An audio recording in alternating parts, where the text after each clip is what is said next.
বমি করস কেন? পেট খারাপ করছে নাকি?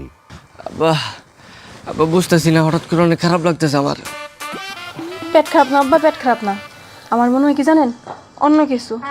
আপনার পোলা এই মাঝে মাঝেই বমি করে, আবার নাকি ওর তেঁতুল খাইতেও মন চায়। খিরে তুই বমি করস আবার তেঁতুল খাস, পোয়াতে হলো না তো? পথে আবার কি? আরে আমি এগুলোতে যাবো খেল লেখা আসুক। তুমি চুপ করো। ও মা, আপনার পোলা মায়ের মতন দেখে কি খালি বমি করে আর টক খায়, পদে যদি না হয় তাহলে এগুলা করবো কি লিগা মা?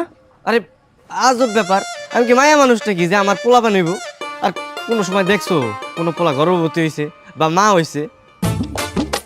তাহলে বমি কি লেগে করতেছো, এটা তো কবি। আব্বা আমি না বুঝতেছি না, কয়দিন ধরে কেমন যেন আমার মাথা ঘুরায়, আবার হঠাৎ হঠাৎ করে বমি আহে। মা আমি কি শুধু শুধু কইতাছি আপনার পোলায় পোয়াতি? দেখছিল না নাকি আমার মাথাও ঘুরায়? আপনার পোলা যদি সত্যি সত্যি পোয়াতি হয়, এলাকার মানুষ আমারে কি কইব? যে জায়গা আমার বাচ্চা হওয়ার কথা, ওই জায়গার মধ্যে আপনার পোলার নাকি বাচ্চা হইব?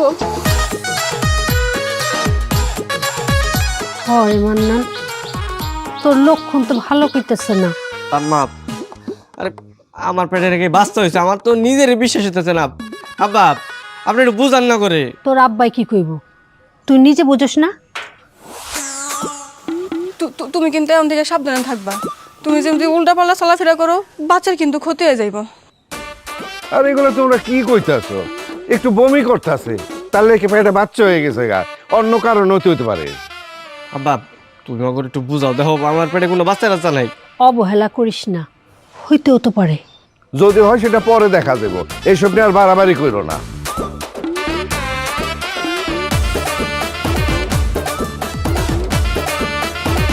ও আম্মা, আমার তো সন্দেহ হইতাছে আপনার পোলা মনে হয় সত্যি সত্যি পোয়াতি।